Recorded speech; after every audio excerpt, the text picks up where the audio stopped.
So I thought I would take this opportunity to tell you a little bit, maybe something a little more personal, but I thought it was a funny story, so I thought I'd share it here. You're not going to be graded on this.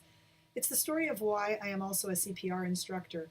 And about 10 years ago, I was teaching this same course, but live at Santa Monica College. And while I was teaching the course, one of my students, a gentleman, young gentleman, went into a diabetic emergency. You know, you wait that moment or two because I've got the person who I've hired to train the class in CPR standing up there giving a demonstration of cardiopulmonary resuscitation and everything else, and she clearly can see that something's going on in the classroom. And I'm curious at that one moment as to why she's not stopping to talk. So I quickly looked to one of my students and I said to her, "Oh my gosh, here, I've got an orange juice, just, pour some into his mouth and help him, because you've got to get sugar into them right away."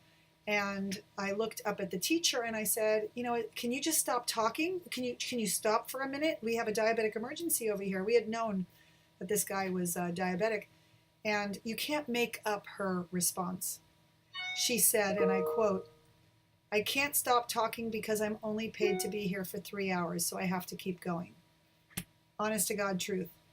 Now, this class I was teaching was in the summer, and I'm also a preschool director here at Temple Isaiah, and we have about 65, 70 teachers. So I fired that company and hired another company to come in and train my own staff in CPR and First Aid.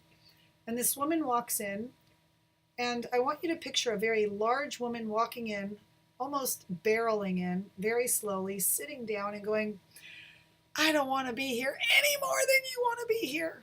I know this is boring, so I'll teach you some compressions and we'll be on our way and I'll give you your cards."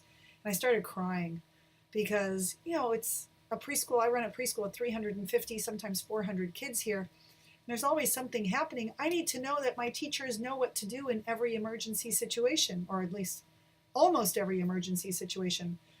And I was bawling.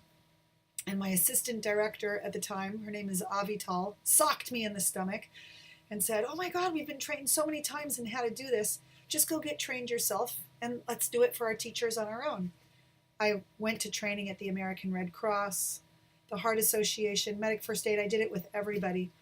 And for the next, I'd say about 7 years, I charged $15 for CPR certification because I knew that I cared about it and I wanted to certify as many people as possible, so that if I was the one who was passed out or sick or dying or someone I loved, that one of my students would be there to actually save the day.